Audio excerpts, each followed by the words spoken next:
Em suas 39 primeiras edições, nosso congresso foi presencial, com grande sucesso.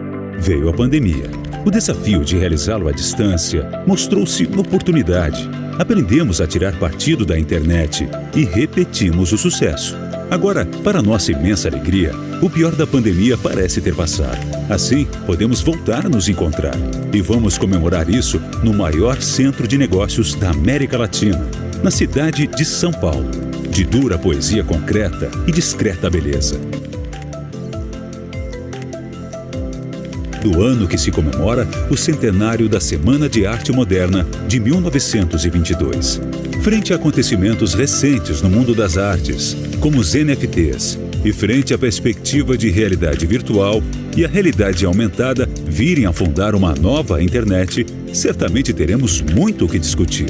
Como sempre, vamos tratar de todas as novidades no campo da propriedade industrial, pois sabemos que marcas, patentes e desenhos industriais ocupam um lugar de destaque no mundo em transformação. E vamos festejar a possibilidade de voltarmos a nos ver frente a frente. Depois da experiência remota bem-sucedida, quem, por qualquer motivo, não puder estar em São Paulo, não ficará excluído de nosso congresso e poderá interagir com os presentes. Todos poderão assistir a todas as sessões simultâneas no momento que convier, pois o Congresso Internacional da BPI de 2022 será híbrido, como os novos tempos estão a permitir, e todas as sessões ficarão disponíveis na internet como desejam os nossos associados. É um novo desafio, mas estamos confiantes no sucesso. Afinal, São Paulo sempre foi palco de imensos desafios, da expansão de nosso território à independência, do sucesso de nossa indústria à grande revolução verde que impulsiona o Brasil, e da afirmação de nossa cultura e nossas artes.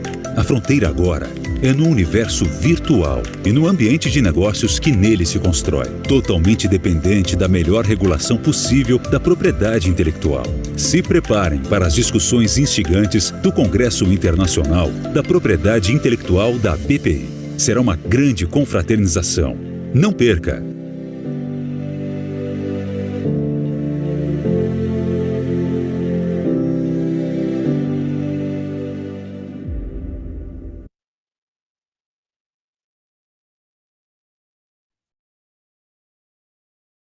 Olá, boa noite a todos. Eu sou a Tatiana Campelo, segunda vice-presidente aqui da BPI.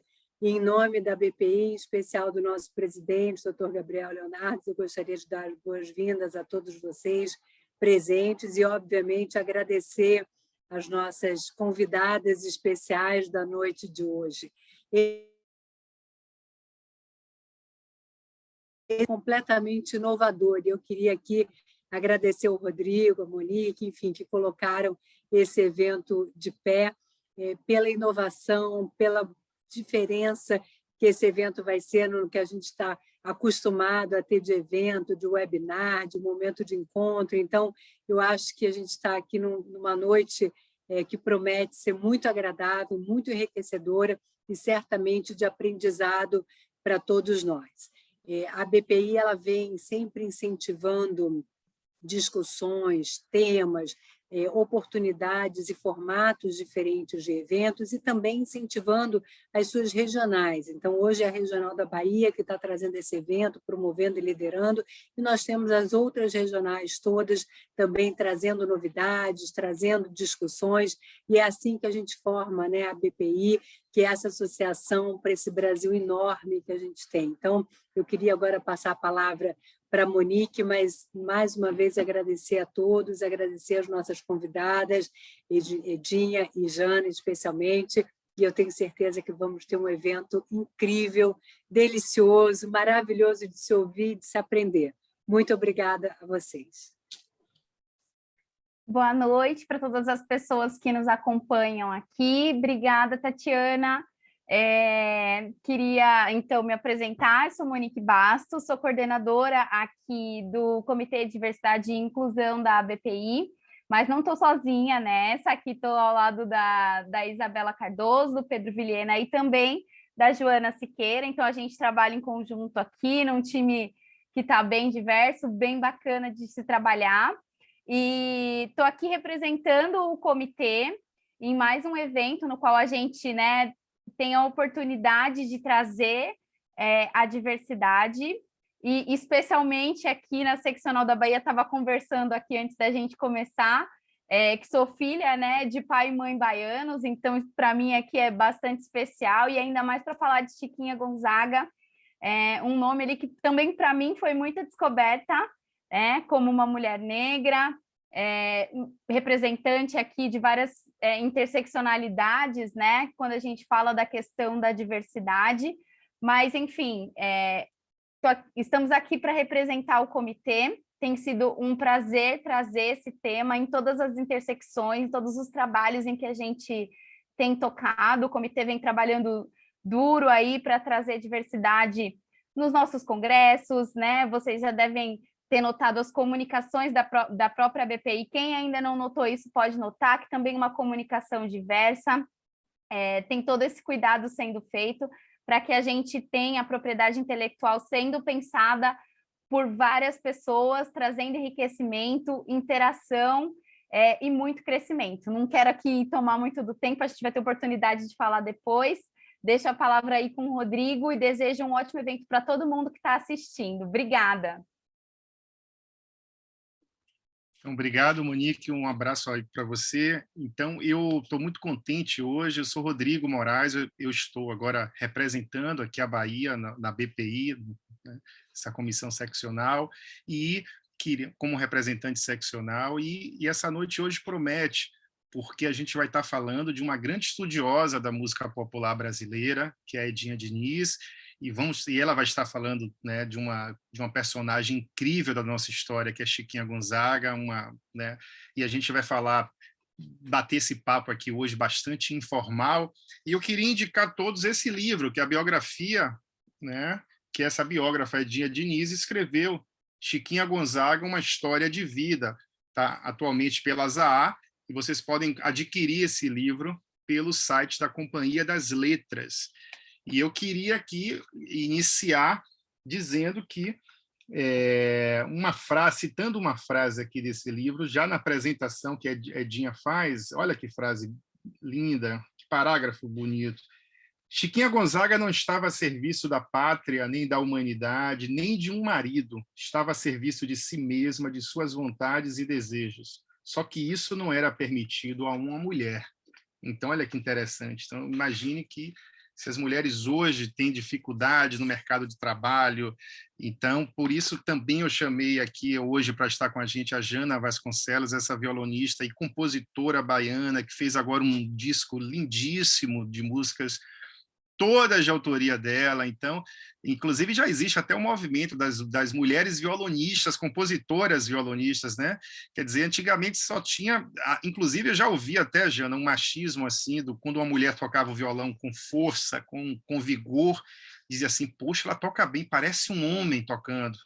Então, né, espero que você não tenha ouvido isso, né? Mas eu já ouvi né? Então, quer dizer que como se estivesse tocando bem, estava parecendo homem. Então, é um machismo. Então, temos hoje violonistas maravilhosas no nosso país e a Jana faz parte aí dessa geração de violonistas. Então, Edinha, eu queria inicialmente lhe agradecer a doutora Tatiana Campelo também por estar aqui representando, né, também o Gabriel Leonardo, o querido Gabriel, presidente da BPI, e dizer que estamos aqui muito ansiosos aqui para ouvi-la, e queria dizer também que a Edinha Diniz não é apenas especialista em Chiquinha Gonzaga, ela é uma grande especialista também em João Gilberto, talvez a maior especialista no Brasil em João Gilberto, e eu espero muito um dia que ela escreva um trabalho assim, amplo sobre João Gilberto, esse gênio baiano, da Bossa Nova, porque a gente não estou querendo trazer bairrismo aqui, não, mas o pessoal fala da Bossa Nova como se fosse apenas Rio de Janeiro,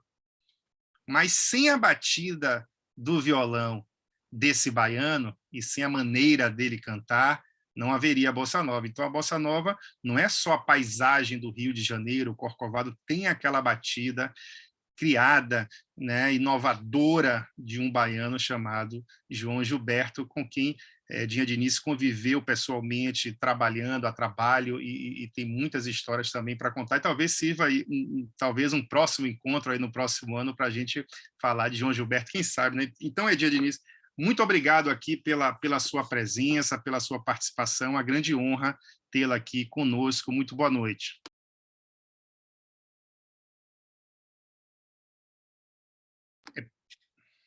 Pode ligar o microfone, isso. Ok.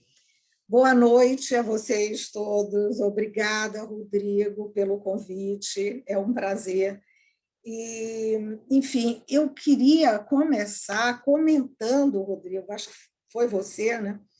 O título, né? Chiquinha Gonzaga, seu contributo para a música, o direito autoral e os direitos das mulheres. O título dá uma ideia muito clara, né, da dimensão desta mulher, desta personagem, que, no entanto, durante décadas ficou invisível na história do Brasil. A história parecia só contemplar vultos femininos abnegados, virtuosos, sem lugar para uma mulher que provocou escândalos, uma transgressora. A história tratou com o silêncio, né? A conspiração do silêncio para aqueles que incomodam, que transgridem. Por volta das 5 décadas de morte da Chiquinha, a gente começa um trabalho de pesquisa com o seu acervo e arquivo que estavam depositados na SBAT, a Sociedade Brasileira de Autores Teatrais, que ela fundou. E, com esse trabalho de pesquisa, foi possível uma redescoberta e redimensionamento da Chiquinha Gonzaga. Mas, na verdade, embora a concertista Clara Sverner tenha gravado com pioneirismo, a Maria Adelaide Amaral escreveu uma peça de teatro baseada nessa pesquisa, a biografia, a Mangueira trouxe o enredo homenageando os 50 anos de morte da Chiquinha. Apesar de tudo isso, ela redimensionada, ela só se populariza 1 século e meio depois de nascida, quando a TV Globo produz uma minissérie e alcança, claro, uma grande audiência. Então, a Chiquinha, só para localizar no tempo, ela nasce em 1847. Ao se comemorar o sesquicentenário de nascimento, né, a Rosa Magalhães trouxe o enredo na Imperatriz Leopoldinense, a Rosa Maria Murtinho produziu uma nova montagem da peça de Maria Adelaide Amaral. Vários músicos gravaram músicas da Chiquinha, e o que nós temos nesse momento? A Chiquinha garante um espaço no imaginário nacional. né, como um exemplo de luta pelo avanço social, pelas liberdades no país. E, enfim, eu costumo dizer que, naquele momento, 1,5 século depois de nascida, se extingue a maldição do seu pai, que, quando a Chiquinha abandona o lar, ele torna o seu nome impronunciável. Mas agora temos essa personagem se popularizando cada vez mais. Ora, vamos falar inicialmente da contribuição de Chiquinha à música. Ela representa o elo perdido entre a música estrangeira e a música propriamente brasileira. Nenhum compositor trabalhou com tanta intensidade essa transição. Isso quem diz é Mário de Andrade. A Chiquinha produzia peças musicais que chamamos música de salão. A música ainda não era propriamente popular, né? A música de todos na rua, não. Ela era praticada pelas sinhazinhas e sinhas-donas nas salas de visita, e era uma atividade muito feminina. Algumas até compunham, poucas chegavam a publicar, mas jamais a mulher daquela época pulava a janela, ultrapassava, né, esse templo da feminilidade, que era a sala de visitas, porque colocava em risco a reputação. O que acontece com Chiquinha Gonzaga? A contribuição dela é decisiva nesse momento em que a música estrangeira dominava, tá? Importada ou feita do Brasil, e ela se serve de todos os gêneros, de música de salão, música para dança. Portanto, estamos falando de valsas, polcas, tangos, mazurcas, shots, quadrilha, que era uma dança palaciana. Enfim, toda essa variedade, ela se serve disso sem preconceitos, e ao piano ela incorpora, sobretudo, as valsas, polcas e tangos, que são os gêneros que ela mais publica, né, que eram mais populares. Populares, quer dizer, eram as mais impressas, as que as sinhazinhas mais gostavam. Ela junta a esses gêneros, né, os lundus, cateretês, batuques de origem bastarda, né, e, com isso, encaminhando, ajudando a definir os rumos da música no Brasil e fixar uma rítmica brasileira. Então, é uma contribuição decisiva em um momento muito importante de mudança, de abrasileiramento desses gêneros.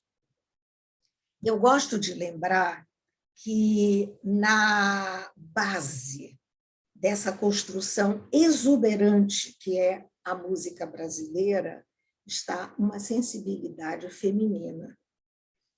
O Serjão Cabral, pai, né, jornalista, fundador do Pasquim e pesquisador, ele lembra que a música popular brasileira tem vários pais, né? Pixinguinha, João Gilberto, como renovadores, e centenas de compositores importantes, mas apenas uma mãe, Chiquinha Gonzaga. E eu acho isso uma ironia, porque esta mulher que recusou o papel tradicional de mãe, causando escândalo, ela é hoje considerada a mãe da música popular brasileira. Bom, o pioneirismo de Chiquinha como músico, né, se dá pelo fato de ser a primeira regente compositora de partitura para teatro, de peças teatrais musicadas, né? Portanto, a primeira maestra ou maestrina. Esse termo hoje está passando por uma revisão. Há um campo novo chamado feminismo musicológico, e uma regente brasileira que mora em Berlim, Andréa Botelho, está trabalhando exatamente no seu doutorado essa questão. Se o título de maestrina foi dado a Chiquinha com um caráter pejorativo por ela ser autora de operetas e não de óperas. Se ela escrevesse óperas, talvez fosse chamada de maestra. Mas como compositora de operetas, recebe essa denominação de maestrina. Na peça da Maria Adelaide, há uma fala do Arthur Azevedo, que diz: Dona Chiquinha, a senhora é um escândalo até na língua portuguesa, porque a palavra foi criada para ela. Bom, mas destacamos também na contribuição musical dela o fato de, ainda no Império, 1889, Chiquinha ter organizado um concerto para violões, violas e pandeiros, instrumental popular, né? Violão. Ela reúne dos arrabaldes, como se chamavam, né? Subúrbios do Rio de Janeiro, cerca de 100 violonistas e organiza um concerto no Teatro São Pedro de Alcântara. Isso é uma coisa inovadora, né? O status que ela dá a esse instrumento que ainda era muito estigmatizado. Rodrigo fala disso no último livro dele, da estigmatização do violão. Bom, outro destaque na carreira dela como músico, a aposta que ela faz na peça, na Burleta Carioca, Forró-Bodó, uma peça escrachadamente popular sobre um baile de gafieira, embora essa palavra ainda não fosse usada, né? Era chamado de choro, ou forró-bodó, que é um baile popular, cuja etimologia é muito triste. Sabemos que a palavra forró é uma corruptela de forró-bodó, baile popular no século XIX. Daniel Rocha foi dirigente da SBAT, amigo de Luiz Peixoto, autor da peça Forró-Bodó, revelou para mim a etimologia terrível. A palavra Forró-Bodó viria de bodum, de negro forro. Muito triste, muito preconceituosa, e daí viria forró, e jamais baile fornecido para os ingleses. Inglês não dava nada aos povos que eles colonizavam. Mas, enfim, a forró é uma corruptela. Ela aposta contra o empresário, escreve a música também escrachadamente popular para essa peça, que foi o maior sucesso em teatro da carreira da Chiquinha. Alguns dizem que porque se usava muito baixo calão, o vocabulário era muito popular. Enfim, tem vários episódios ligados a Forró-Bodó que eu posso falar depois. Mas o escândalo mais famoso, né, que ficou para a história da República e da música popular brasileira é o episódio conhecido como o corta-jaca no Catete, embora a participação de Chiquinha Gonzaga tenha sido involuntária. Ora, a campanha presidencial de 1910, chamada Campanha Civilista, porque disputava ali a presidência o Rui Barbosa, civil, e o Marechal Hermes da Fonseca, militar, claro. Hermes da Fonseca ganha, fica viúvo durante o mandato e casa com uma filha dos Barões de Tefé, a jovem Nair de Tefé, primeira caricaturista brasileira.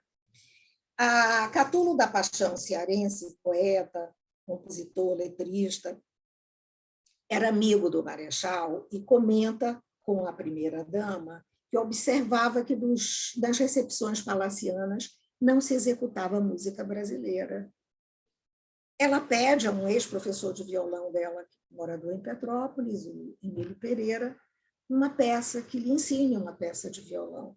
Ele transcreve um tango brasileiro de Chiquinha Gonzaga, chamado Corta-Jaca, ou O Gaúcho, mas era mais popular como Corta-Jaca. Ora, a Chiquinha escreveu essa música para o final de uma peça, uma opereta, E o ato final de peça teatral popular musicada era sempre um tango acompanhado da dança machixe. Durante todo o século XIX, machixe era apenas a dança acompanhado do tango brasileiro. Só que depois essa música ganha letra e se torna uma cançoneta por um dueto e faz parte do repertório do que o carioca chamava de chope berrante. Os franceses introduziram na corte o café cantante, uma casa de espetáculos de variedades, e pouco tempo depois o carioca replica o café cantante, que ganha o nome de chope berrante, porque era patrocinado por cerveja, era um palquinho em praças públicas com um piano de aluguel e quase sempre uma dupla cantando cançonetas com letras um pouco com duplo sentido, enfim, coisa que o carioca gostava muito. E o corta-jaca se populariza nos chopes berrantes. Quando a dona Anaí, na última recepção em Palácio do Catete, no Rio de Janeiro, para o corpo diplomático, ela inclui no programa musical o corta-jaca de Chiquinha, executado por ela ao violão. E nós vamos ter hoje o prazer, o luxo, nessa live, de ouvir o corta-jaca solo ao violão por Jana Vasconcelos. Será que a Adriana pode soltar o vídeo? O que é que vocês acham?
Beleza, Jana. Imagina essa música tocada no Palácio do Catete pela primeira-dama do país. Por que se torna um escândalo? Rui Barbosa, senador, fazendo oposição ao presidente, pronuncia no Senado um discurso que é uma peça de preconceito contra a produção popular, né?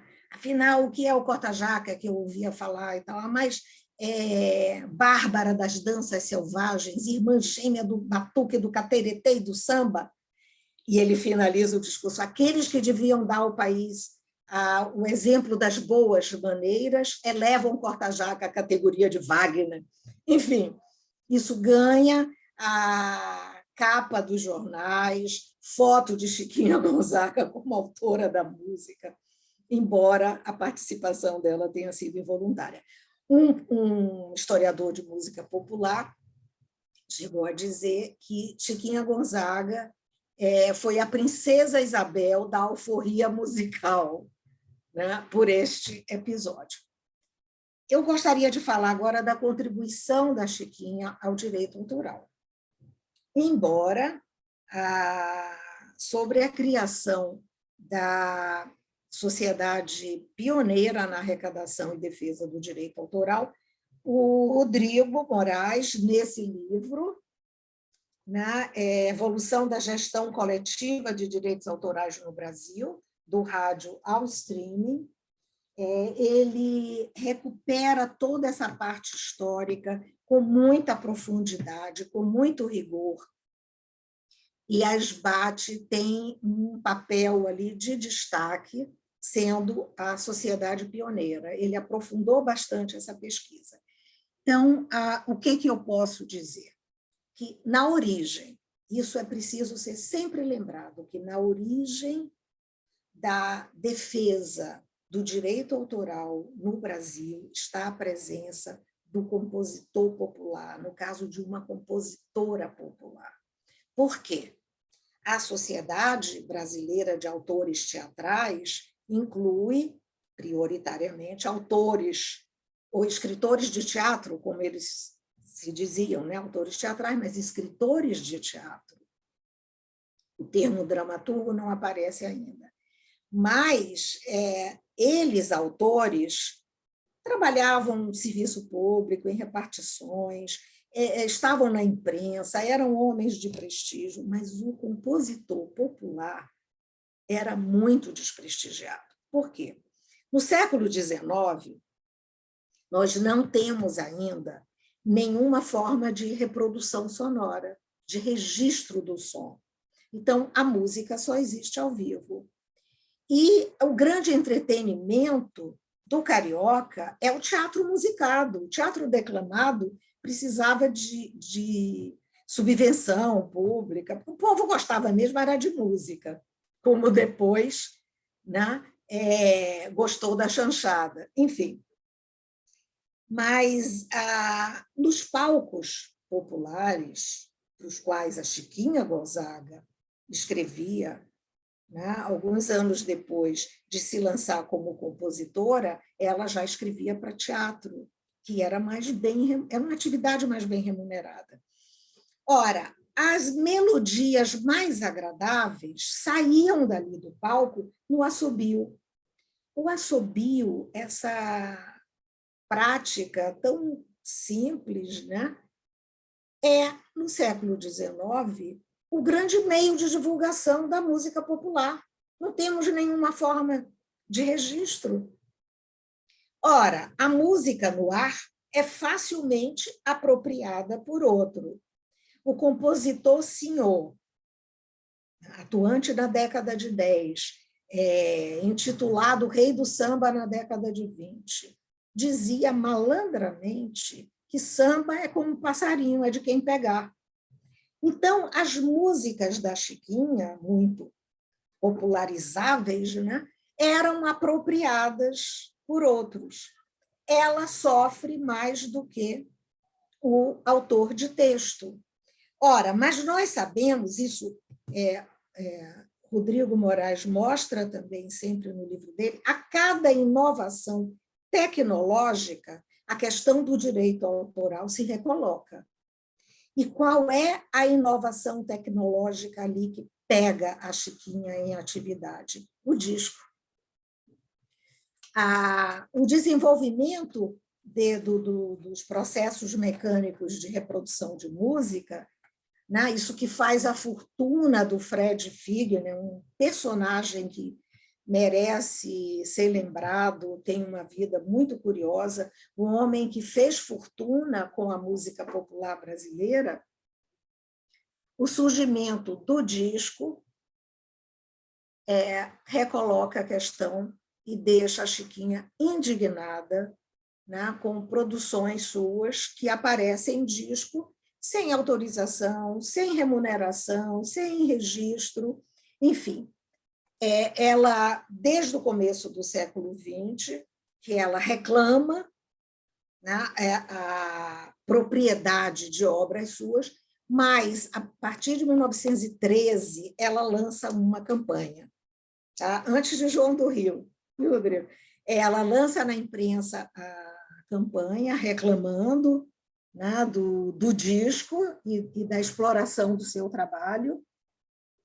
E eu acho muito bonito lembrar o seguinte, a presença do compositor popular e o papel indiscutível da iniciativa de Chiquinha Gonzaga na criação dessa entidade pioneira. Porque quem cuidava um pouco da história da SBAT era o doutor Daniel Rocha, através da revista de teatro. Ele sempre colocava o trio, Chiquinha, Raul Pederneiras e Viriato Corrêa. Mas defendia um certo protagonismo para o Raul e para o Viriato, homens de prestígio. O Viriato era da Academia Brasileira de Letras, todos dois, Raul e Viriato, homens de imprensa. Acontece o seguinte, com o desenvolvimento da pesquisa, eu levantei documentação e discuti com ele, e ele imediatamente reconheceu que Raul Pederneiras e Viriato Corrêa não eram homens de iniciativa.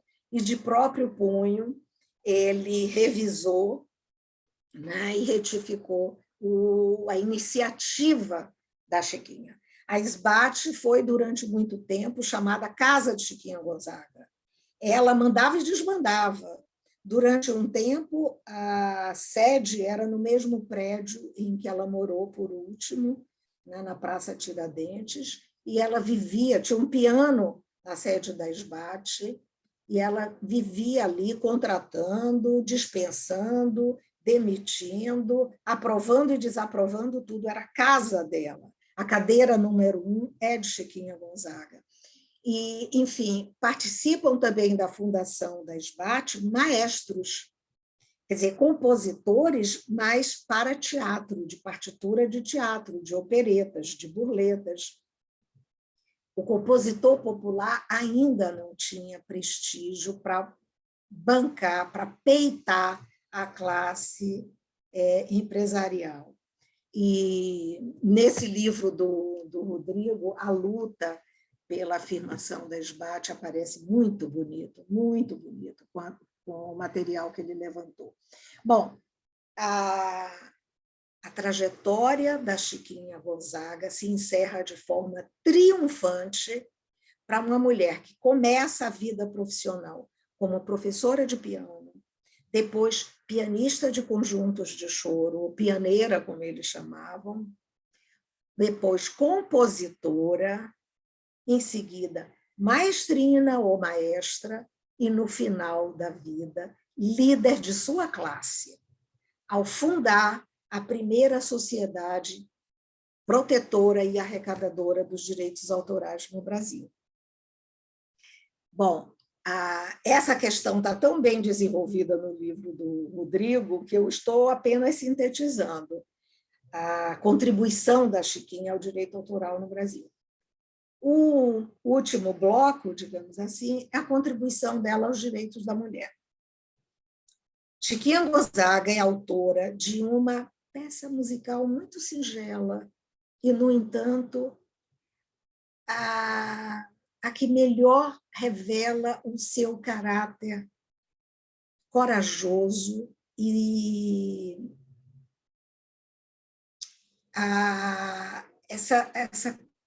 também esse caráter vitorioso da sua vida. Assim, eu estou falando da marchinha carnavalesca, o Abre Alas.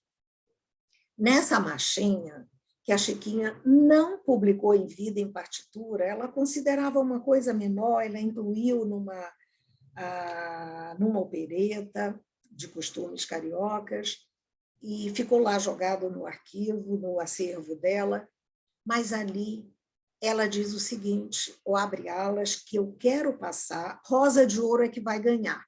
A música foi feita para o cordão carnavalesco Rosa de Ouro. Ela não discute a vitória da Rosa de Ouro, do cordão Rosa de Ouro e dela. Eu acho que é um retrato. Veja só, a Chiquinha compõe o Abre Alas, uma peça que atravessa mais de um século na memória do brasileiro, como domínio público. Durante muito tempo, as pessoas não sabiam cantar, mas não sabiam da compositora, da autora da música. Ter uma música encarada como domínio público é a glória para um artista criador, eu acho. Bom, quando a Chiquinha compõe essa marchinha, inspirada no andamento do cordão, cordão saía sempre dos bairros e ia até as redações dos jornais, né, para se exibir. Então, o passo, o andamento é processional, porque a matriz do cordão carnavalesco, da escola de samba, dos blocos carnavalescos, a matriz é a procissão religiosa. Então, ela compõe naquele andamento e cria a marcha carnavalesca. E, com isso, ela batiza uma festa de rua, uma festa pobre, que não tinha música própria, que saía apenas com a zabumba, com percussão. Ela dá ao carnaval a primeira música, portanto, uma festa bastarda como ela, que nasce de mãe solteira, filha de escravizada. Ela batiza essa festa bastarda, reconhece a beleza, a grandeza daquela festa, e com isso ela ganha um reconhecimento eterno que o carnaval nunca esqueceu. Então, esta é a mulher Chiquinha Gonzaga, né, que está retratada ali na sua marchinha tão singela. E esta mulher, esta personagem, chega aos nossos dias, né, absolutamente contemporânea. E por que contemporânea? Chiquinha Gonzaga é uma mulher do século XXI que viveu no XIX. O que torna a Chiquinha Gonzaga contemporânea é exatamente o que tentaram silenciar na sua biografia, na sua vida pessoal. É o conflito com que ela viveu a sexualidade e a maternidade. Ora, a Chiquinha aspira a uma liberdade plena, né? Contra a autoridade do pai, a opressão do marido, força da igreja, convenções sociais e até mesmo a servidão biológica, porque ela recusa esse papel inexorável e tão honroso, né, a qual toda mulher estava condenada, que era ser mãe.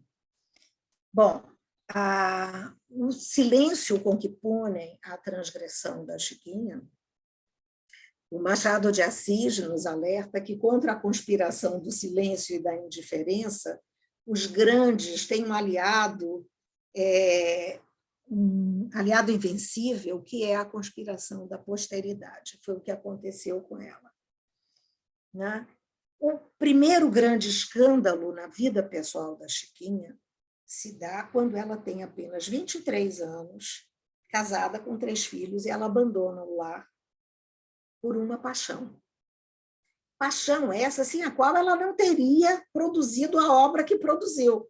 Nós ouvimos com a Jana o Corta-Jaca, uma música sincopada, tem vontade de, ao ouvir, a gente tem vontade de se balançar, de dançar. Essa era a mulher Chiquinha Gonzaga, que conservou a sensualidade até o final da vida. A última foto que conhecemos dela, no aniversário de 85 anos, um olhar brilhando, uma carinha ainda cheia de vida. O ator Mário Lago, que foi parceiro do compositor Custódio Mesquita, conta uma historinha, já no final da vida da Chiquinha, quando ela morava na Praça Tiradentes, no prédio onde a SBAT tinha sede, ela sempre presente. Mário Lago conta que Custódio, que era um homem belíssimo, elegante, chamado Doutor do Samba, atravessa o salão da SBAT, a Chiquinha acompanha, já velhinha, acompanha com o olhar, e quando ele passa, ela suspira e diz: Ah, se eu tivesse 50 anos a menos. Enfim, era esta mulher sensual que, aos 52 anos de idade, inicia relacionamento com um garoto de 16. Bom, ela havia sofrido, pelo abandono do lar, um processo de divórcio. A igreja chamava de divórcio, mas era apenas separação de corpos e de bens. Não dissolvia o vínculo matrimonial.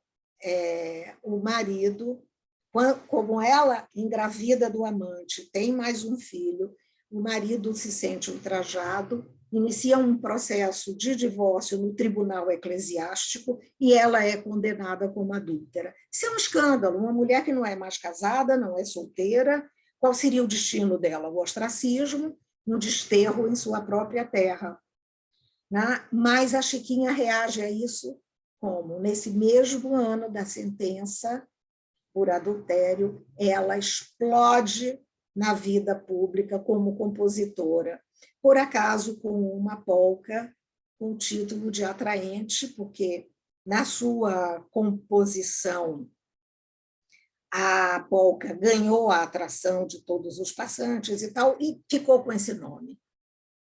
Ora, uma polca com nome atraente, por uma mulher sentenciada pelo tribunal eclesiástico, é um escândalo. A família não tolera ver o nome da Chiquinha associado a este produto atraente. Ela, uma mulher, então, com 29 anos, bonita. A família rasga as partituras que encontra pelas ruas, que eram vendidas por moleques escravizados. Isso só faz aumentar a edição. Eu localizei 15 edições dessa partitura no ano de 1877, quando ela estreia como compositora. Bom, Chiquinha sofre o diabo, tem a reputação lá no chão por conta disso. Quando ela, madura, inicia o relacionamento com o garoto, o que é que ela faz? Ela se serve de um álibi que fazia parte do jogo social da boa sociedade, entre aspas, que era a dissimulação. A literatura de Machado de Assis mostra muito bem. O adultério era comum no Segundo Reinado, não era tão raro assim, só que era dissimulado. Então, ela viaja para a Europa com o rapaz e, na volta, passa a apresentá-lo como filho. Este companheiro, Joãozinho Gonzaga, que adota o sobrenome dela, acompanha a Chiquinha até o leito de morte. Foi um companheiro de sua vida madura. Então, esse escândalo ela resolve dissimulando e, ao contrário da expectativa social, né, de que a transgressão correspondesse estigmatização, infelicidade pessoal, ela responde com a felicidade pessoal ao lado do seu jovem companheiro. Bom, o pioneirismo da Chiquinha Gonzaga não é apenas pela emancipação, né, feminina, em transformar um ornamento de salão, que era o aprendizado de piano, em uma profissão. Né? É uma grande virada que ela faz ali, numa época em que as mulheres eram muito pouco instruídas. Na primeira metade do século XIX, inclusive, o fato de ser o analfabetismo era visto como uma virtude feminina, porque impedia correspondências, né, amorosas. Então, imagina, a Chiquinha dá uma volta se profissionalizando numa coisa que era um aprendizado de toda a sinhazinha, mais ou menos de família. Né?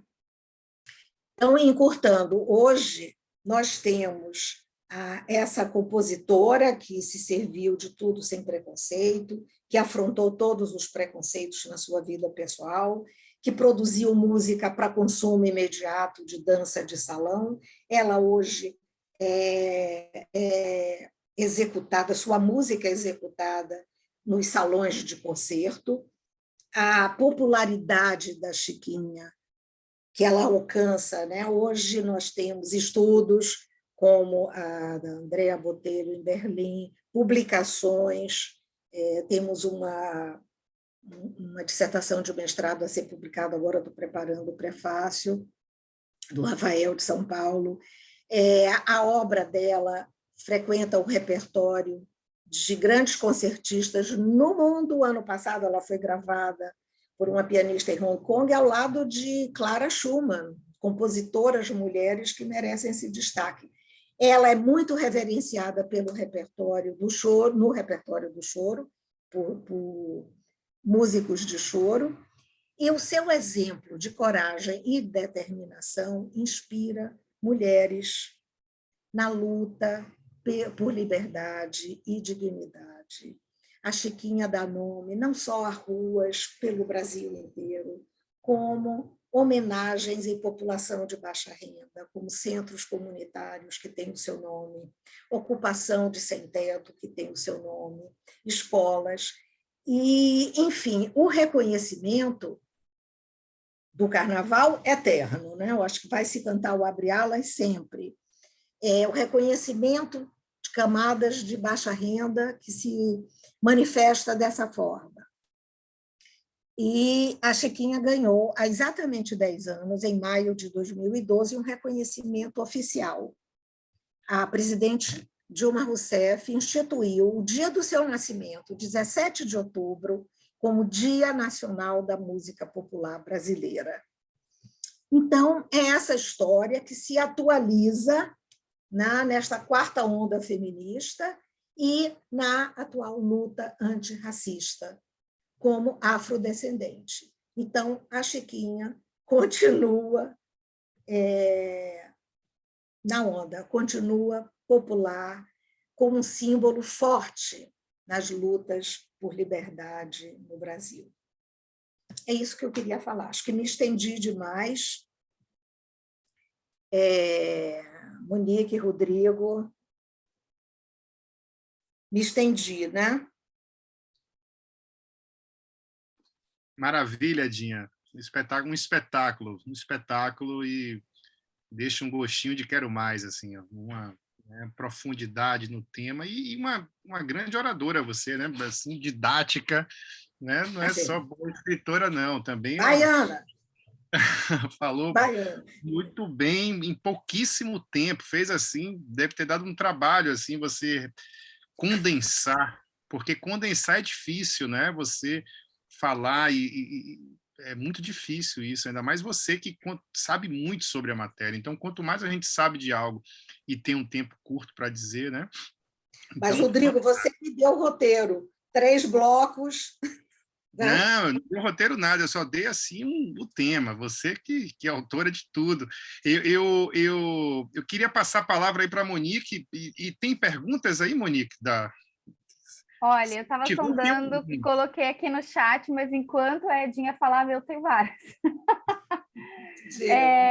Tem um processo, eu queria comentar, assim, acho que você fechou bem agora no final, colocando a Chiquinha como um símbolo, né, de várias intersecções que estão ligadas à questão de diversidade e inclusão, aqui puxando a sardinha para o meu lado, né, falando nisso, porque, assim, uma mulher afrodescendente, né, que lidou muito fortemente com a questão geracional aí, quando teve um relacionamento com um homem muito mais jovem do que ela, também a questão, o fato, né, de ser mulher em si, então várias intersecções a gente consegue, então numa época onde não existia nem esse conceito de interseccionalidade, a Chiquinha Gonzaga já estava ali cruzando todas essas questões, né, e trazendo muita representatividade. Eu queria, Edinha, na verdade, assim, pescar contigo, você falou de Machado, e me fez lembrar sobre uma questão e um processo de apagamento de muitas personagens negras importantes no Brasil, né? Quando a gente está falando aí de propriedade, de quem são essas pessoas, de reconhecimento, isso me veio à mente. Se você entende que a Chiquinha passou por um processo de apagamento, você citou que ela se popularizou bastante quando a gente teve aí uma minissérie falando a respeito dela, mas eu, como uma pessoa, né, assim, que assistia a minissérie quando era mais nova, eu via a Chiquinha branca na minha cabeça todo o tempo.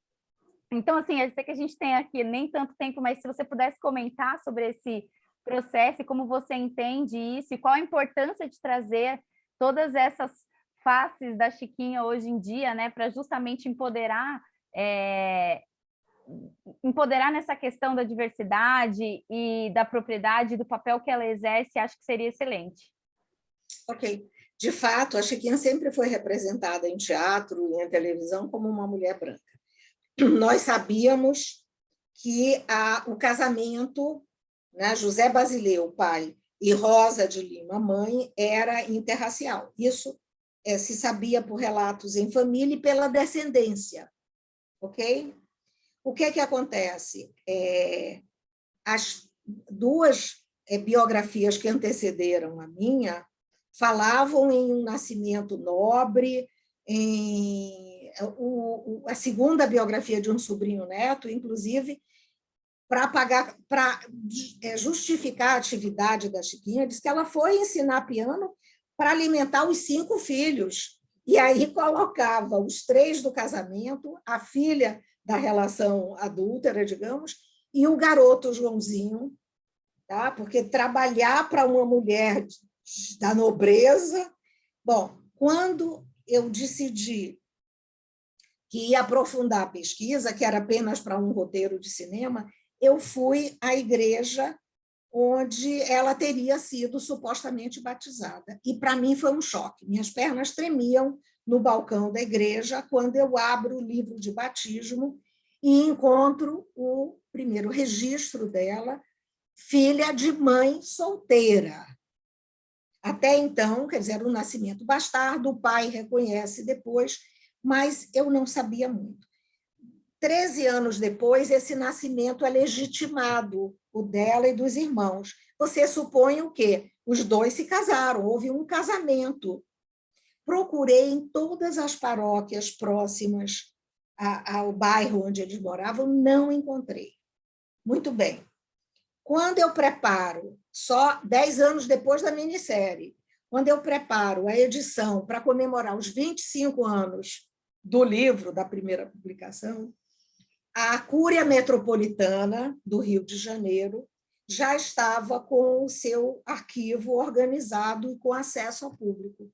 Então, eu pude, em um local, tá, consultar livros de todas as paróquias. E aí, o que eu encontro? O registro de batismo de Rosa, né, libertada na pia batismal, alforriada na pia batismal, pela proprietária de sua mãe, né?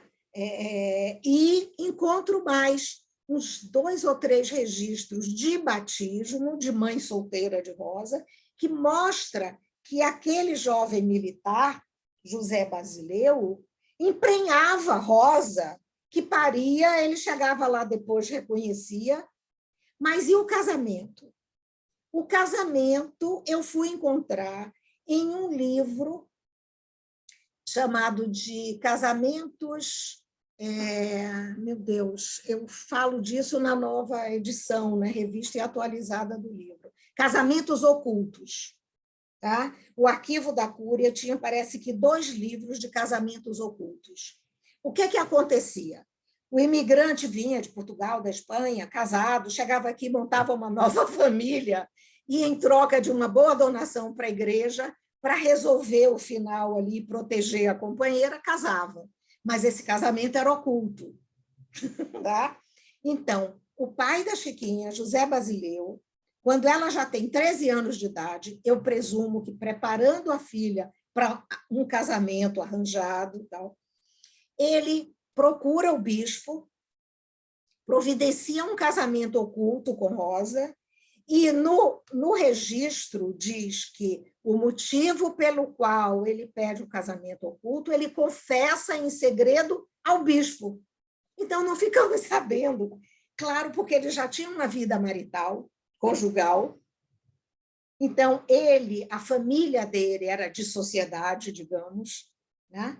O pai, quando a Chiquinha é processada no tribunal eclesiástico, o pai dela, que era aparentado com o Duque de Caxias, o Caxias foi padrinho do casamento dela, ainda era marquês, está no registro de casamento. O Duque de Caxias era a pessoa mais importante abaixo do imperador, era o chefe do era o ministro-chefe do Conselho de Ministros. O chefe de gabinete dele era o pai da Chiquinha, em 1875, chefe de gabinete do presidente do Conselho de Ministros. E a filha é sentenciada como adúltera no Tribunal Eclesiástico. Escândalo!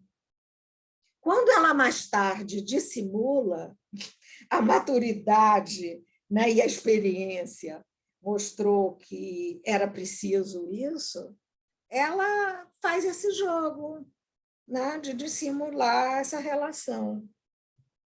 Mas o que eu queria dizer, Monique, é o seguinte: só em 2009, na edição revista e atualizada do livro, eu pude trazer essa informação, esse documento, né? Mostrar que a Rosa, que às vezes aparece como Rosa Maria de Lima, não, ela não tinha sobrenome, ela é Rosa de Lima por causa da santa, Rosa de Lima Maria. O batismo dela, a alforria dela na pia batismal está lá, muito clara. E também os registros de filhos bastardos que ela tinha do José Basileu e que morriam. A Chiquinha foi a primeira que vingou.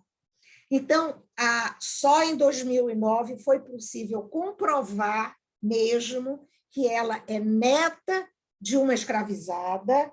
Eu encontrei no arquivo dela, no arquivo que pertenceu à viúva do Joãozinho, que ficou uma foto danificada, mas que aparece a carapinha da avó, Tomásia, com uma dedicatória para a neta Chiquinha, uma caligrafia muito de pessoa pouco escolarizada, tá?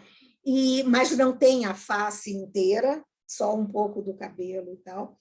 E, enfim, mas só a partir de 2009 a gente tem essa comprovação, tá? De que ela é neta de escravizada. Esse trecho aqui do seu livro é muito forte. Na página 162, o José Basileu, né? Então, veja, no leito de morte, é o pai de Chiquinha, né? José Basileu, no leito de morte, José Basileu ouve o filho comunicar-lhe que Chiquinha estava lá fora e queria tomar-lhe a bênção. Sem se alterar, o velho militar indaga: Chiquinha? Quem é? Juca é rápido em dizer-lhe que era sua filha, ao que o pai, ressentido, responde: Chiquinha, minha filha, há muito já é morta. Então, ele ficou sem falar com a filha até morrer, não é isso? Os relatos de família é que ela teria acompanhado o enterro, o velório, do outro lado da calçada, como uma leprosa, né? Tem uma peça da Chiquinha. A Chiquinha não compunha só música para dança, ela compôs peças bem sofisticadas, e tem uma marcha fúnebre dedicada ao general Osório, Marquês de Gerval, que foi um herói na Guerra do Paraguai. Esse realmente, não Caxias, mas o general Osório era amado. Ela escreve uma marcha fúnebre, Clara Sverner gravou, que eu acho que tem muito do sentimento, né, dela na morte do pai. É uma beleza essa peça musical, é muito sentida, é muito profunda. E imagine, ela herdou do pai, né, esse temperamento forte, autoritário.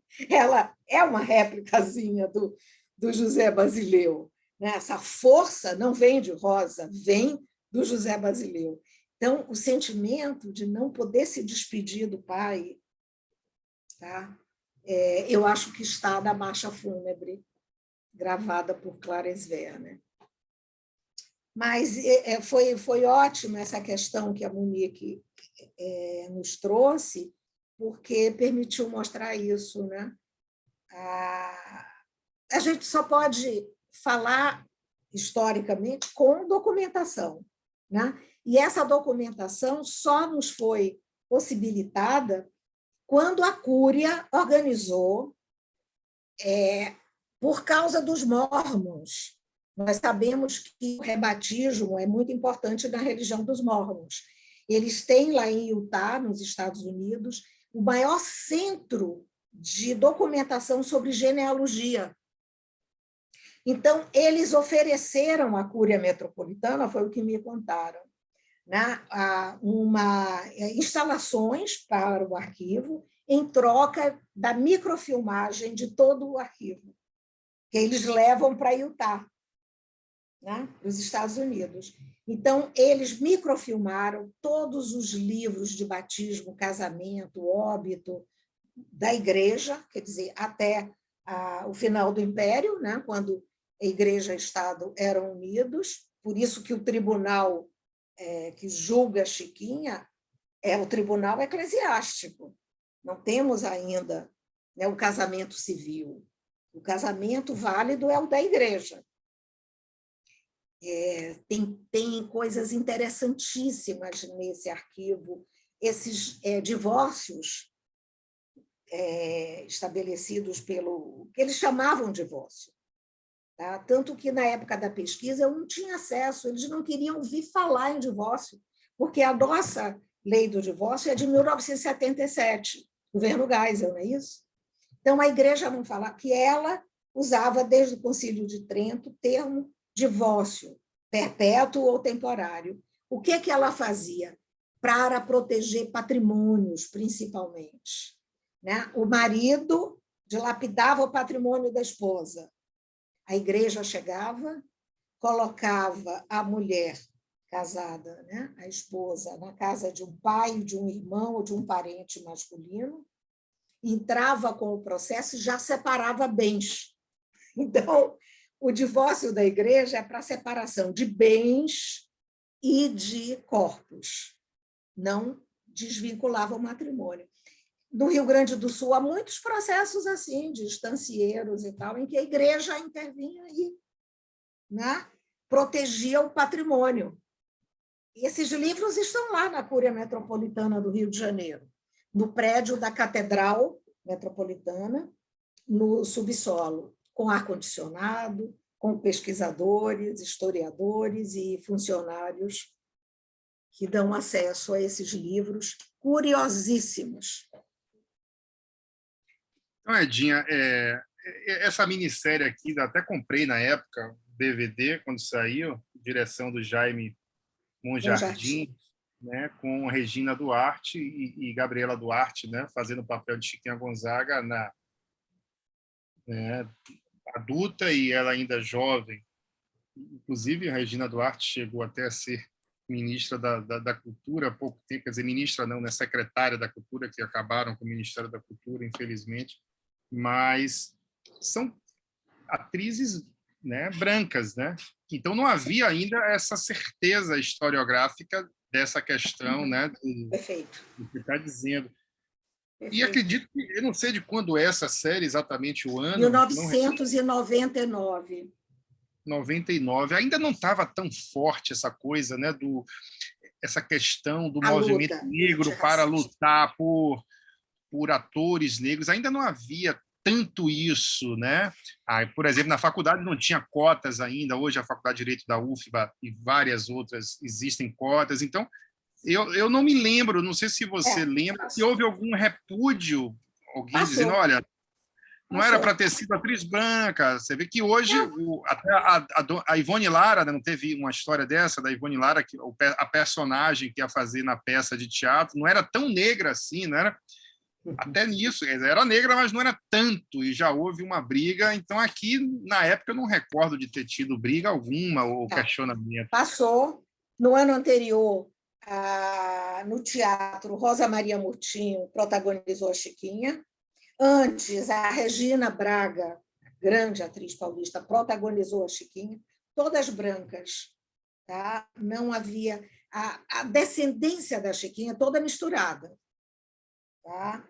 A Djenane Machado, que morreu recentemente, tinha os olhos claros do avô, do triavô, o marido da Chiquinha, o Jacinto. Os filhos eram todos misturados. A Djenane, na época da minissérie, ela deu uma entrevistazinha para o Fantástico e ela começava dizendo assim: eu descendo do lado legítimo de Chiquinha Gonzaga, branca, de olhos verdes, e fazendo questão de dizer que descendia desse lado.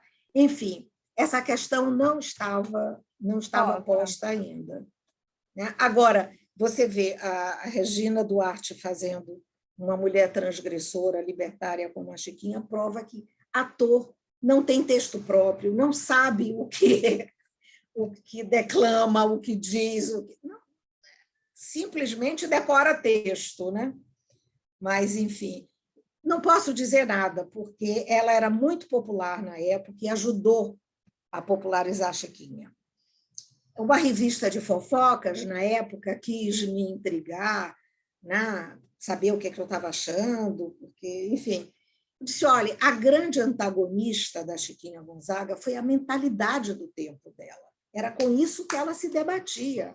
Ela querendo avançar e uma sociedade atrasada, que é o grande mal nosso até hoje, né? Mas, enfim, agora, o folhetim eletrônico, a teledramaturgia, precisa personificar a antagonista. Então, criaram uma rival, uma vedete, uma rival para a Chiquinha, e prolongaram capítulos e capítulos com isso, porque são exigências do folhetim eletrônico. O que eu posso fazer? Mas, Edinha, pegando aí um gancho, desculpa, nisso que o Rodrigo falou, hoje em dia eu entendo que colocar a Chiquinha com esse volume de informação que a gente já tem por trabalhos feitos como o seu, como foi feito anteriormente lá em 99, já a gente teria uma repercussão gigantesca, mesmo porque a gente nem tinha internet em 99, mas hoje já tem, né? Sem dúvida a repercussão, porque a Chiquinha hoje é símbolo dessas lutas todas, né? E a atualidade dela está muito por conta da nova onda feminista e da luta antirracista. Que bom que temos personalidades como ela, né? E como exemplo, quando em vida ela foi muito mais, representou mais escândalo do que exemplo. Só para a gente ter uma ideia, Monique, na área de música popular, o Brasil só vai ter uma grande compositora, assim mesmo, sem a formação musical da Chiquinha, sem uma obra tão grande como a dela, tipo assim, 80 anos depois que a Chiquinha se lança como compositora. Só na década de 50, o Brasil tem uma compositora que ficou, né, porque traz uma escrita feminina muito bonita, que é a Dolores Duran, e que se tornou compositora só nos últimos anos de vida. Ela era crooner, ela era intérprete. A Dolores se fez compositora no final da vida, né? Mas ela traz A Noite do Meu Bem, ela tem uma escritura feminina, né? Também afrodescendente, também sofrida, morre aos 29 anos. É uma linda história da Dolores. Eu tenho uma amiga que vem trabalhando a biografia dela há muitos anos, muito bonita a história. Mas você vê porque o exemplo da Chiquinha, né, não foi exemplo. Né? Ela realmente comprometeu a reputação para se profissionalizar, criar uma obra e sobreviver de música. E não quero hoje estar me estendendo. Outras questões também, aqui vai ser meu último comentário, mas, por exemplo, eu recebi uma mensagem de WhatsApp, Edinha, de alguém falando, assim, ironizando a Anitta como se fosse um artista, uma mulher objeto que só se dá bem musicalmente por mostrar a bunda. Até lembro dessa música da Rita Lee, né? A Pagu, que ela fala, né? Que nem toda brasileira é bunda, meu peito não é de silicone e tal, sou mais macho que muito homem, a Rita Lee. E aí eu falei assim, olha, a Anitta fez mais pela propriedade intelectual nos últimos anos do que muitas teses de doutorado.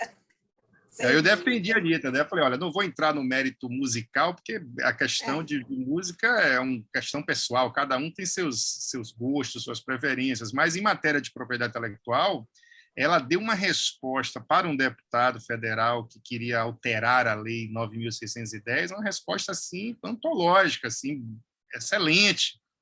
Então, assim, eu passei 3 anos escrevendo minha tese, que você tem, e eu falei, poxa, a fala da Anitta foi mais eficaz na prática do mundo real do que a minha tese, porque conseguiu concretamente...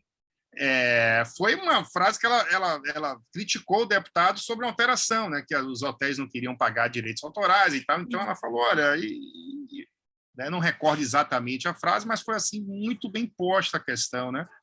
Então eu queria saber de você isso hoje, né? Quer dizer, eu vejo uma certa dicotomia, não, eu vejo uma contradição um pouco, inclusive no próprio movimento. Aí vai agora a fala de um homem, assim, né, do lado do meu olhar. Né? Ao mesmo tempo que eu vejo mulheres falando que as mulheres precisam né, se valorizar mais no sentido disso, daquilo, outras, né, acham que essa questão do mostrar o corpo e fazer um sucesso com esse lado da música. Quer dizer, hoje a música é muito mais imagem. Meus filhos não ouvem mais música, meus filhos assistem música.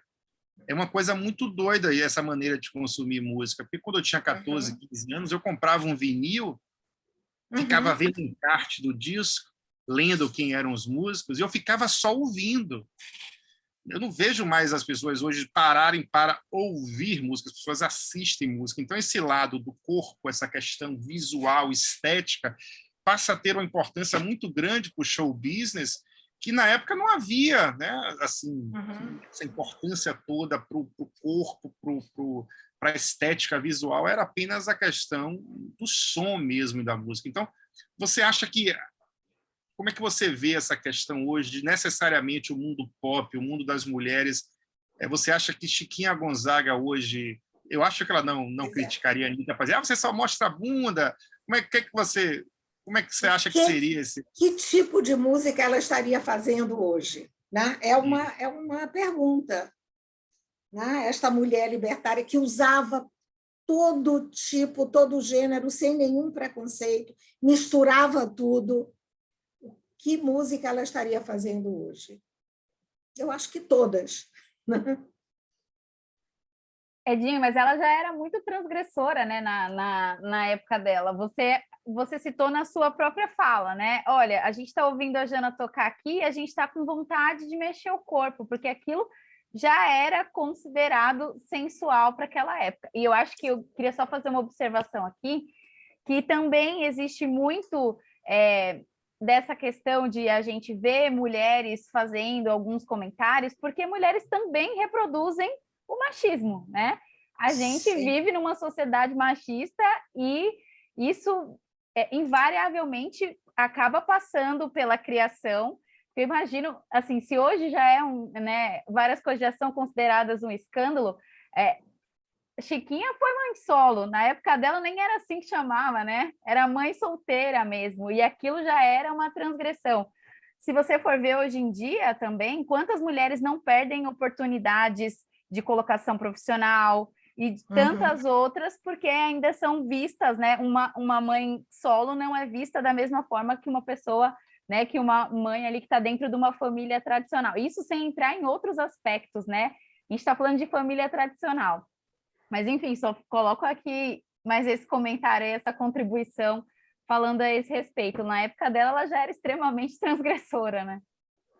A Chiquinha era tão positiva assim, na atitude, que contam em família que ela costumava dizer assim, eu tenho uma coisa para lhe falar, eu vou começar falando como amiga, mas se no meio da conversa a gente brigar, eu termino de dizer como inimiga. Ela não deixava de falar, de expressar o seu pensamento. Né? Era esta mulher de atitude. Então, eu não sei, ela estaria fazendo hoje todos os gêneros musicais, tudo, e misturando tudo. Fantástico, Edinha. Eu queria saber se Jana está aí, rapidamente, só para a gente falar um pouquinho do disco que ela lançou. Jana, não sei se ela... Jana, Olha, oi. então, gente, Jana, eu queria que você falasse um pouco sobre esse disco aqui. Eu queria ver se as pessoas, não sei se dá para ver, por causa da claridade, né? Mas se chama Agora. Vida em Cordas. Vida em Lindo. Cordas. E esse disco Agora. está em todas as plataformas de streaming. Basta procurar lá, Jana Vasconcelos, Celos com 2 L's, parece de cellos, né? Isso. Então, Vida em Cordas é um disco lindo, eu já ouvi várias vezes na íntegra, assim, e ela tocando violão, tem flauta também, tem coral, tem vários instrumentos aqui, e ela sempre no violão, assim. Então, Jana, fale um pouquinho desse disco aqui, convida as pessoas para conhecerem mais o seu trabalho também. Nossa, eu não poderia começar a fala sem agradecer, né? Porque eu estou aqui assim, ó, Edinha, ouvindo você falar. Imagina.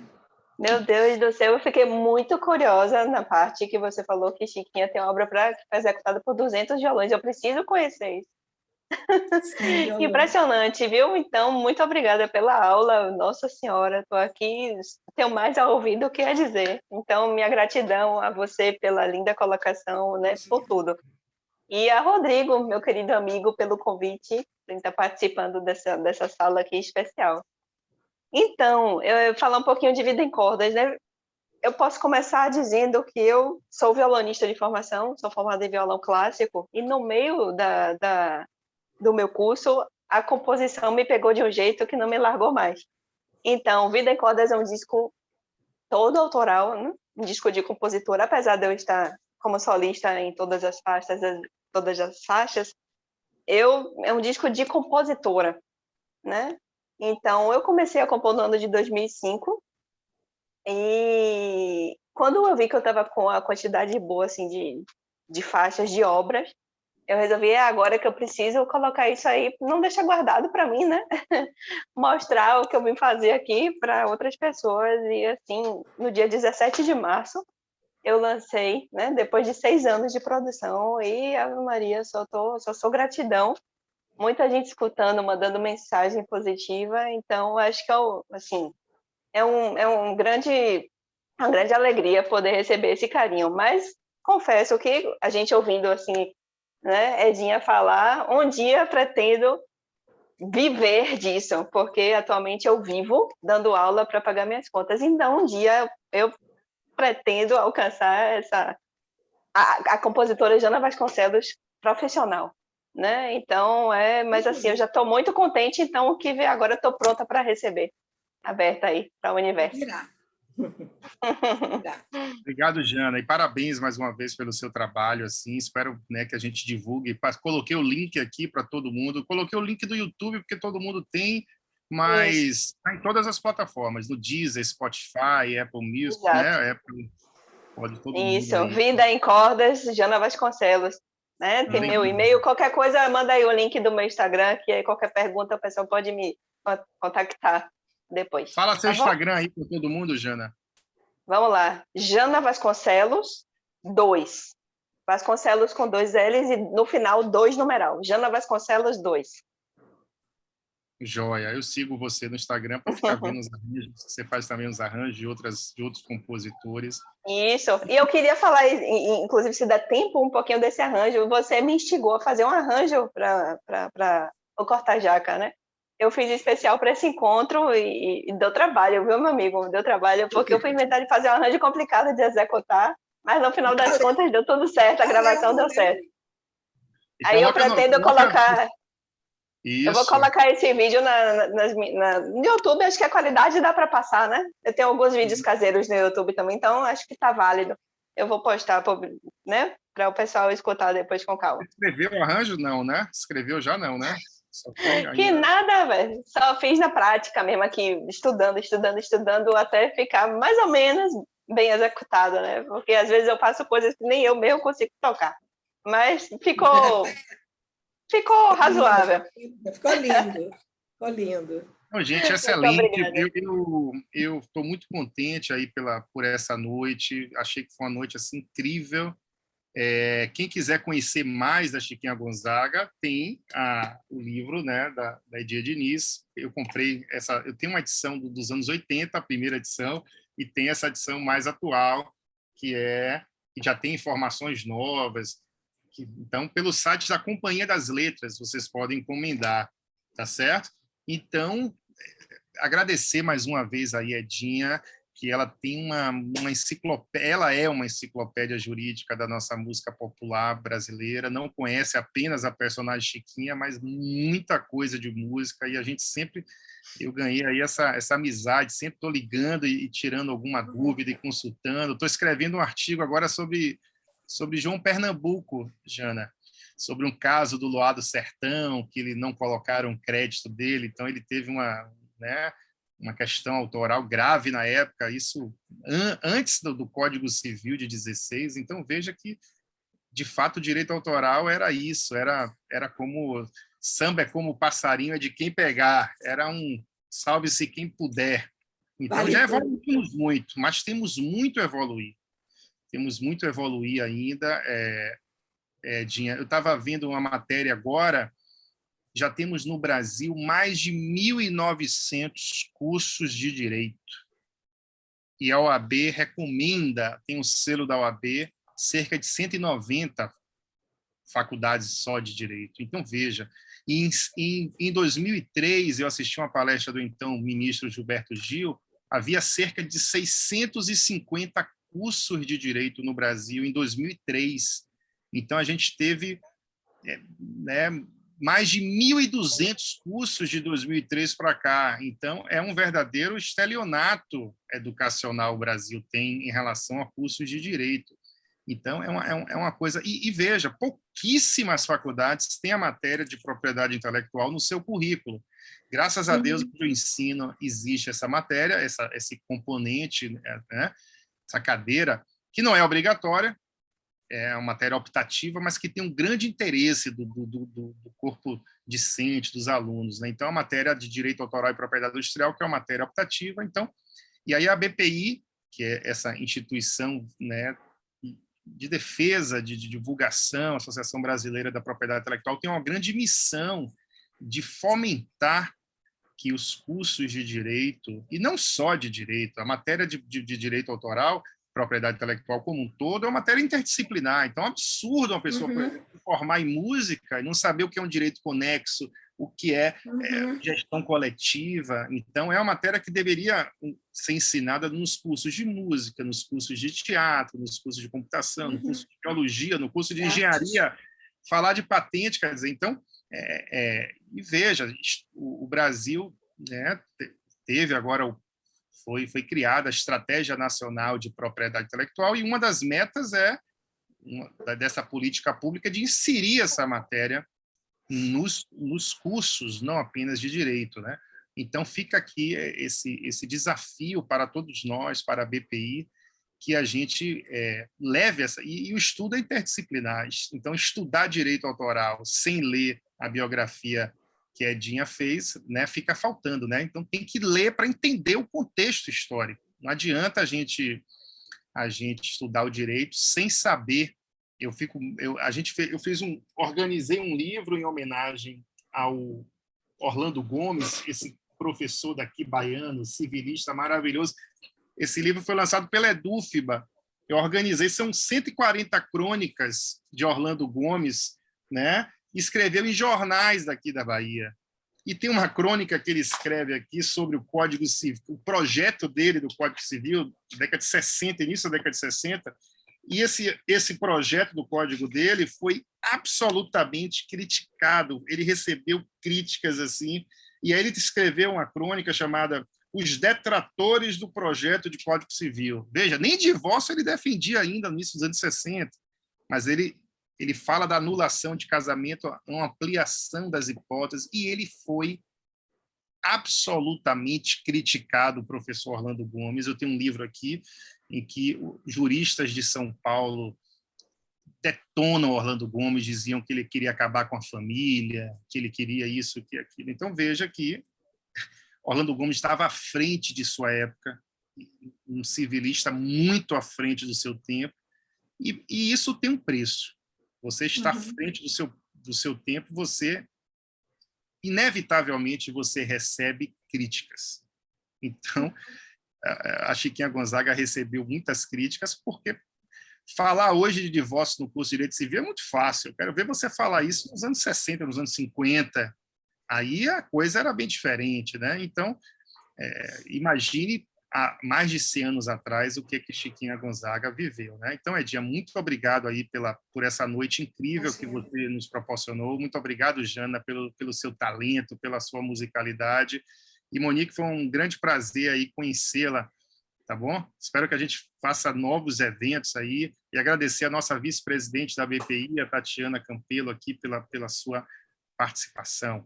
Um abraço a todos aí. Eu queria passar para ela a palavra para ela fazer o encerramento final, se ela estiver aqui. Ela está aqui ainda. Estou aqui, muito sim, obrigada, desculpa, gente. Boa noite a todos. Tentando desbloquear aqui. Gente, olha, um prazer. Foi uma noite super agradável. Muito obrigada a você, Jana. Obrigada por abrilhantar aqui com a música. Edinha, por tanto conhecimento aqui. Que aula que a gente teve. Muito obrigada, Rodrigo, Monique, obrigada por organizar. E como eu falei no início, né? Esse foi um evento assim, super interessante, diferente, que todo mundo pode curtir muito aqui e aprender, e aprender sobre a música, né? Sobre a música brasileira, aprender sobre uma mulher incrível e sobre a arte. Então, é um prazer estar aqui com vocês. Muito obrigada mais uma vez. Obrigada pela oportunidade. Obrigado pela atuação da Jana, maravilhosa, e a participação, Rodrigo, pelo convite. Muito obrigada. Boa noite. Obrigada, gente. Obrigada, boa noite para todas as pessoas que nos assistiram. Obrigada, foi um prazer. Tchau, tchau. Tchau, tchau, gente. Prazer. Até a próxima, se Deus quiser. Tchau.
suas 39 primeiras edições, nosso congresso foi presencial, com grande sucesso. Veio a pandemia. O desafio de realizá-lo à distância mostrou-se uma oportunidade. Aprendemos a tirar partido da internet e repetimos o sucesso. Agora, para nossa imensa alegria, o pior da pandemia parece ter passado. Assim, podemos voltar a nos encontrar. E vamos comemorar isso no maior centro de negócios da América Latina, na cidade de São Paulo. De dura poesia concreta e discreta beleza. Do ano que se comemora o centenário da Semana de Arte Moderna de 1922. Frente a acontecimentos recentes no mundo das artes, como os NFTs, e frente à perspectiva de realidade virtual e a realidade aumentada virem a fundar uma nova internet, certamente teremos muito o que discutir. Como sempre, vamos tratar de todas as novidades no campo da propriedade industrial, pois sabemos que marcas, patentes e desenhos industriais ocupam lugar de destaque no mundo em transformação. E vamos festejar a possibilidade de voltarmos a nos ver frente a frente. Depois da experiência remota bem-sucedida, quem, por qualquer motivo, não puder estar em São Paulo, não ficará excluído de nosso congresso e poderá interagir com os presentes. Todos poderão assistir a todas as sessões simultâneas no momento que convier, pois o Congresso Internacional da BPI de 2022 será híbrido, como os novos tempos estão a permitir, e todas as sessões ficarão disponíveis na internet como desejam os nossos associados. É um novo desafio, mas estamos confiantes no sucesso. Afinal, São Paulo sempre foi palco de imensos desafios, da expansão de nosso território à independência, do sucesso de nossa indústria à grande revolução verde que impulsiona o Brasil, e da afirmação de nossa cultura e nossas artes. A fronteira agora é no universo virtual e no ambiente de negócios que nele se constrói, totalmente dependente da melhor regulação possível da propriedade intelectual. Se preparem para as discussões instigantes do Congresso Internacional da Propriedade Intelectual da BPI. Será uma grande confraternização. Não perca!